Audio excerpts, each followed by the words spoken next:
Friends, ನಾನು ಅಲ್ಲೆಲ್ಲ ಹೋಗಿ ಮೆರಿನಾ ಬೇಗೆಲ್ಲ ಹೋಗಿ ಅಲ್ಲಿ ಟಿಕ್ ಟಾಕ್ ಅದು ಇದು ಮಾಡ್ಕೊಂಡು ಬರೋಕ್ಕೆ ಲೇಟ್ ಆಗೋಯ್ತು. ಪಾಯಲೇಬರಿಂದ ನನಗೆ ಜೂಚೆಟ್ ರೋಡು ನಮ್ಮ ಹಾಸ್ಟೆಲ್ಗೆ ಹೋಗ್ಬೇಕು ಅಂದರೆ ಇನ್ನೂ ಟೈಮ್ ಹಿಡಿಯುತ್ತೆ. ಆಲ್ರೆಡಿ 12 ಗಂಟೆ ಆಗೋಗೈತೆ. ಇಲ್ಲಿ ಎಲ್ಲರೂ ನನಗೆ ಹೆಲ್ಪ್ ಹೊಂಚರು ಹೆಂಗೆ ಹೋಗ್ಬೇಕು ಏನು ಮಾಡಬೇಕು ಅಂತ. ಪ್ರತಿ ಸಲ ನಾನು ಇದು ಮಾಡಿಕೊಂಡು ಅಲ್ಲೊಂದು ತುಂಬ ಇದಾಗಿರುವಂಥದ್ದು ಒಂದಿದೆ.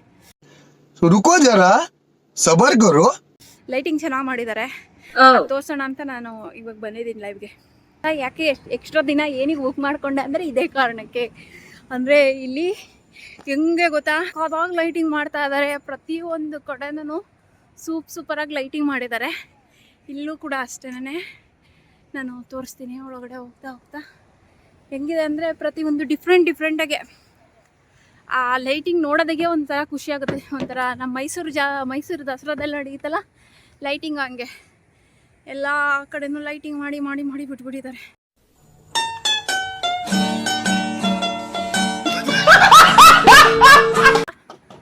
ಸೊ ಈ ಕಾರಣಕ್ಕೆ ಲೈಟಿಂಗ್ಗಳನ್ನೆಲ್ಲ ತೆಗಿಬೇಕು ಅಂತ ಅಂದ್ಬಿಟ್ಟು ನಾನು ಒಂದು ಸ್ವಲ್ಪ ಇದನ್ನಾಗೆ ಲೇಟಾಗಿ ಬುಕ್ ಮಾಡಿಕೊಂಡೆ. ನಾನು ನೋಡಿ ಅಲ್ಲೂ ಒಳಗಡೆನೂ ಲೈಟಿಂಗ್ ಬುಕ್ ಮಾಡಿದ್ದಾರೆ. ಇದು PLA ಪಾರ್ಕ್ ಸೈಡ್ ಅಂತ ಯಾವುದೋ ಆರೆಂಟ್ ಎಲ್ಲ ಇದೆ. ನಾನು ಇವಾಗ ಎಷ್ಟು ದೂರ ನಡ್ಕೊಂಡು ಹೋಗ್ಬೇಕು ಅಂತ, ಒಂದು 20 ನಿಮಿಷ ನಡ್ಕೊಂಡು ಹೋಗ್ಬೇಕು. ಅಂದರೆ ದೂರನೇ, ಬಟ್ ಆದರೆ ಇಲ್ಲೆಲ್ಲರೂ ನಡ್ಕೊಂಡು ಹೋಗೋದ್ರಿಂದ ಇದಾಗ್ಬಿಟ್ಟೈತೆ. ಅಂದರೆ ಜಾಸ್ತಿ ಜನ ನಡ್ಕೊಂಡೇ ಓಡಾಡ್ತಾರೆ. ಮತ್ತು ಸೈಕಲಲ್ಲಿ ಬಸ್ಸಲ್ಲಿ ಓಡಾಡೋದ್ರಿಂದ ಈಗ ಲೇಟ್ ನೈಟಾಗಿ ಹೋಗಿರೋದ್ರಿಂದ ತುಂಬ ಕಡಿಮೆ ಬಸ್ಗಳಿದೆ ನಾನು ಹೋಗೋ ಜಾಗಕ್ಕೆ. ಅದಕ್ಕೆ ನಾನು ನಡ್ಕೊಂಡೇ ಹೋಗ್ತಾಯಿದ್ದೀನಿ. ಇಷ್ಟೊತ್ತಲ್ಲಿ ರಾತ್ರಿಯಲ್ಲಿ ಹೆಣ್ಮಕ್ಳು ನಡೆಯೋದು ಸೇಫಲ್ಲ ಅಂತ ಎಲ್ಲ ಹೇಳ್ತಾರೆ. ಆದರೆ ನೀವು ಸಿಂಗಾಪುರಲ್ಲಿ, ದುಬೈಯಲ್ಲಿ ನೀವು 24 ಅವರ್ಸಲ್ಲಿ ಯಾವಾಗ ನಡ್ಕೊಂಡು ಹೋದ್ರೂ ಅದು ಸೇಫೇನೆ.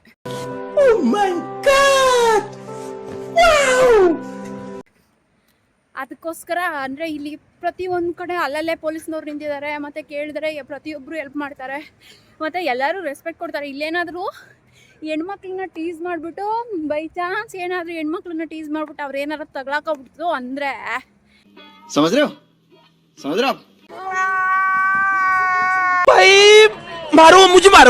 ಅವ್ರಿಗೆ 6 ತಿಂಗಳು 6 ವರ್ಷನೂ ಜೈಲು ಶಿಕ್ಷೆ ಆಗುತ್ತೆ. ನಾನು ಬಸ್ಸಲ್ಲೆಲ್ಲ ಬರ್ದಿದ್ದಾರೆ, ನಾನು ನೋಡಿದೆ. ಮತ್ತು ಜಸ್ಟ್ ಟೀಸ್ ಮಾಡಿದ್ರೇನೆ $2,000 $2,000 $2,000 ಅಲ್ಲ, $2,000 ಫೈನು. $2,000 ಅಂತ ಅಂದರೆ 70 70 140 1.5 ಲಕ್ಷ 2 ಲಕ್ಷ ಫೈನು. 2.5 ಲಕ್ಷ ಫೈನ್ ಅಂತ ಕಟ್ಟಬೇಕಾಗುತ್ತೆ ಹೆಣ್ಮಕ್ಳನ್ನ ಟೀಸ್ ಮಾಡೋದಕ್ಕೆ. ಅದಕ್ಕೆ ಎಲ್ಲರೂ ಹೆದರ್ಕೊತಾರೆ. ಅಟ್ಟೋದು ಮುಟ್ಟೋದು, ಟೀಸ್ ಮಾಡೋದು, ರ್ಯಾಗ್ ಮಾಡೋದು ಏನಿಲ್ಲ ಇಲ್ಲಿ. ಯಾರು ಬೇಕಾದ್ರೂ ಓಡಾಡ್ಬೋದು. ನೋಡಿ ಈ ಲೈಟಿಂಗ್ ಹೆಂಗಿದೆ. ಈ ಲೈಟಿಂಗ್ ನೋಡೋಕ್ಕೋಸ್ಕರನೇ ಬರಬೇಕು ಅಂದ್ಕೊಂಡಿದ್ದೆ. ಹೆಂಗೋ ಬಸ್ ಸಿಗದೆ ಇರೋ ಕಾರಣದಿಂದ ಇಲ್ಲಿಂದನೇ ನಡ್ಕೊಂಡು ಹೊಂಟೋಗ್ಬಿಡ್ತಾ ಇದ್ದೀನಿ ನಾನು. 3 ಸೆಕೆಂಡ್ ಇದೆ ನಾನು.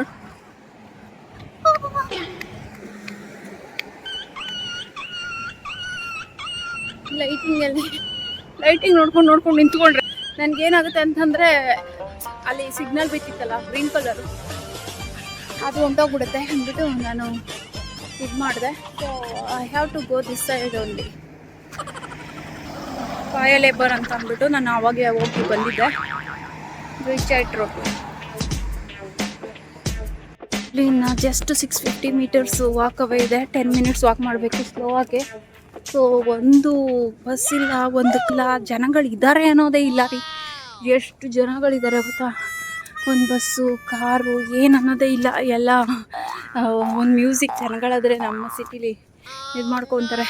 ಸಿಂಗಾಪುರಲ್ಲಿ ಎಲ್ಲ 7 ಗಂಟೆಗೆ ಕಂಪ್ಲೀಟ್ ಆದಮೇಲೆ ಎಲ್ಲರೂ ಮಲ್ಕೊಂಡ್ಬಿಡ್ತಾರಂತೆ, ರೆಸ್ಟ್ ತೊಗೋತಾರೆ, ಇನ್ನೇನಾದರೂ ಕೆಲಸಗಳಿದ್ರೆ ಮಾಡ್ಕೊತಾರೆ.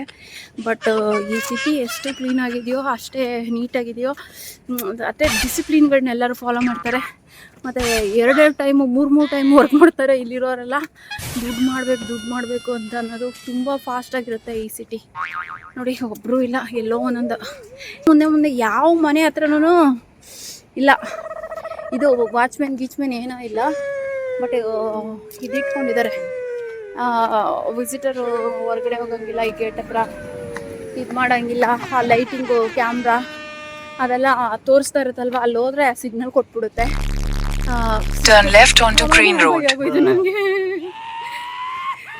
ನಂದು ಲೊಕೇಶನು ಲೆಫ್ಟ್ ತಗೋ ಅಂತ ತೋರಿಸ್ತಾ ಇದ್ರೆ ನನಗೆ ಹೃದಯ ಆಟಕ್ಕೆ ಬಂದಂಗೆ ಆಗೋಯ್ತು. ಅಲ್ಲಿ ಗೇಟ್ ಮುಂದೆ ಓಡಾಡ್ತಾ ಇದ್ದೀನಲ್ಲ, ಕರೆಂಟ್ ಹೊಡೆದ್ಬಿಡ್ತೀನಿ ಅಂದ್ಬಿಟ್ಟು. ಒಂದು ನಿಮಿಷ ಇರಪ್ಪ, ಯಾವ ಕಡೆ ತಗೋಬೇಕು ನೋಡ್ತೀನಿ. ನೋಡೋಣ ರಾತ್ರಿ ಎಲ್ಲ ವಾಕ್ ಮಾಡೋದಂತ.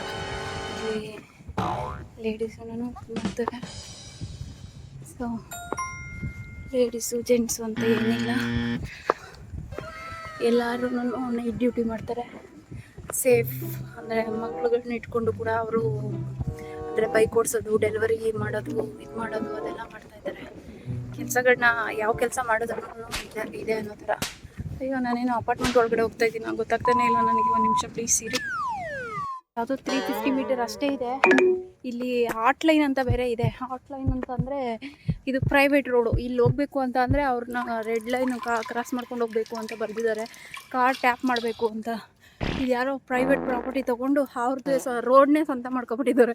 ಅಲ್ಲಿ ಕಾರ್ಡು ಅವ್ರು ಈ ರೋಡಲ್ಲಿ ಓಡಾಡಬೇಕು ಅಂದರೆ ಕಾರ್ ಟ್ಯಾಪ್ ಮಾಡಿಬಿಟ್ಟು ಅವ್ರಿಗೂ ದುಡ್ಡು ಕಟ್ಬಿಟ್ಟು ಹೋಗಬೇಕು.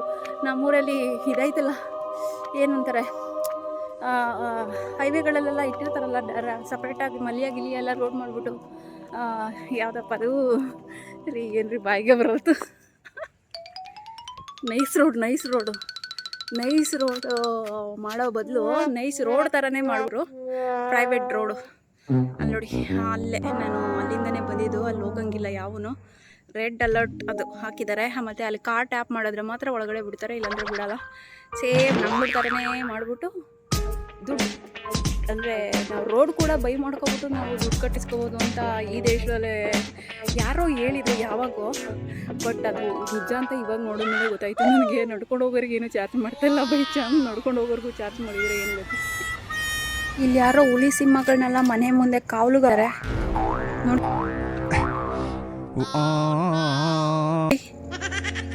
ಸಿಂಗಾಪುರ್ ಅಂದರೆ ಸಿಂಗಗಳೇ, ಎಲ್ಲಿ ನೋಡಿದ್ರು ಸಿಂಗಾಪುರಲ್ಲಿ ಸಿಂಗಗಳೇ ಕಾಣಿಸ್ತಾ ಇದೆ.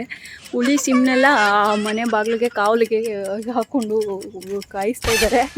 ಸೊ ಸೂಪರಾಗಿದೆ. ಇಲ್ಲೂ 2 ಹುಲಿ ಇದೆ ರೀ, ಹುಲಿ ಸಿಂಹಗಳಿದೆ. ಇಲ್ಲೂ ಚೆನ್ನಾಗಿದೆ, ದೊಡ್ಡದೊಡ್ಡವಿ ಬಂತು. ಓಹೋ ನೋಡಿ, ಎಲ್ಲ ಕಡೆನೂ ಸಿಂಗಾಪುರಲ್ಲಿ ಸಿಂಗಗಳೇ. ಅದಕ್ಕೆ ಸಿಂಗಾಪುರ್ ಅಂತ ಇಟ್ಟಿದ್ದಾರೇನೋ. ಈಗ ಆ್ಯಕ್ಚುಲಿ ನನಗೆ ಒಬ್ಬ ಆಂಟಿ ಹೇಳಿದ್ರು, ಈಗ ಸಿಂಗಾಪುರ್ ನ್ಯಾಷನಲ್ ಲ್ಯಾಂಗ್ವೇಜ್ ಬಂದು ತಮಿಳ್ ಆಗಿಬಿಟ್ಟಿದೆ ಅಂತೆ ನ್ಯಾಷನಲ್ ಲ್ಯಾಂಗ್ವೇಜು. ಎಲ್ಲರೂ ಸೇರಿಕೊಂಡು ತಮಿಳ್ ಮಾಡಿದಾರಂತೆ ಸ್ವಲ್ಪ ವರ್ಷದಿಂದ. ಅದಕ್ಕಿಂತ ಮೊದಲು ಬೇರೆ ಯಾವುದು ಅಂತ ಹೇಳಿದ್ರಂತೆ. ಸಿಂಗಾಪುರ್ಗೆ ಲ್ಯಾಂಗ್ವೇಜ್ ಅಂತ ಯಾವುದೂ ಇಲ್ಲ, ಆದರೆ ತುಂಬ ಜನ ತಮಿಳಿಯನ್ಸ್ ಇರೋದ್ರಿಂದ ನ್ಯಾಷನಲ್ ಲ್ಯಾಂಗ್ವೇಜ್ ತಮಿಳ್ ಆಗಿಬಿಟ್ಟಿದೆ ಇವಾಗ ಸಿಂಗಾಪುರಲ್ಲಿ ಕೂಡ. ನಾನಂತೂ ರೋಡ್ಗಳನ್ನ ಬೀದಿ ನಾಯಿ ಏನಿರ್ತದಲ್ಲ ಹಂಗೆ ಅಲಿತಾ ಇದ್ದೀನಿ. ಬೀದಿ ನಾಯಿಗಳ ಥರ ಎಲ್ಲ ನೋಡಿಕೊಂಡು ಏನಪ್ಪ ಬೇಕಾಗಿತ್ತ ನನಗೆ ಅನಿಸುತ್ತೆ ಒಂದೊಂದ್ಸಲ. ನನಗೇನೆ ಬೇಕು ಅನಿಸುತ್ತೆ. ಆಮೇಲೆ ಈ ಥರ ಎಲ್ಲ ಮಾಡಬೇಕು, ಎಲ್ಲರೂ ಮಾಡೋಕ್ಕಾಗತ್ತು. ಅದಕ್ಕೆ ಒನ್ ಆ್ಯಂಡ್ ಓನ್ಲಿ ಲಕ್ಷ್ಮಿ ಮಾತ್ರ ಮಾಡೋಕ್ಕಾಗುತ್ತೆ. ಏಕೆ ಅಂತಂದರೆ ಬೆಂಗಳೂರಲ್ಲಿದ್ದಾಗ ಒಂಥರ ಇರ್ತೀನಿ, ಇಲ್ಲಿ ಬಂದರೆ ಒಂಥರ ಆಗೋಗ್ತೀನಿ. ಹೊರಗಡೆ ತುಂಬ ತಗೋಬೇಕು ಅನಿಸುತ್ತೆ. ಅದಕ್ಕೆ ಈ ಥರ ಎಲ್ಲ ಮಾಡ್ತಾಯಿದ್ದೀನಿ. ನನ್ನ ಲೈಫ್ನ ನಾನು ಎಷ್ಟು ಸ್ಮೂತಾಗಿ ಮಾಡಿಕೊಂಡ್ರು ಕಷ್ಟಗಳು ಬಂದಾಗ ಸ್ಟ್ರಾಂಗ್ ಆಗಲೇಬೇಕಲ್ವಾ. ಅದಕ್ಕೋಸ್ಕರ ಕಷ್ಟಪಡ್ತಾನೆ ಇರಬೇಕು. ನಡೆದು ಕಾಲೆಲ್ಲ ನೋವು ತೂತಲ್ಲಿ ಬಿದ್ದೋಗ್ಬಿಟ್ಟೈತೆ ನನಗೆ. ಜಸ್ಟ್ 2 ಮಿನಿಟ್ಸ್ ಬಂದ್ಬಿಟ್ಟೆ ನಾನು ಜೂಯಿ ಚಾಟ್ ರೋಡ್ಗೆ.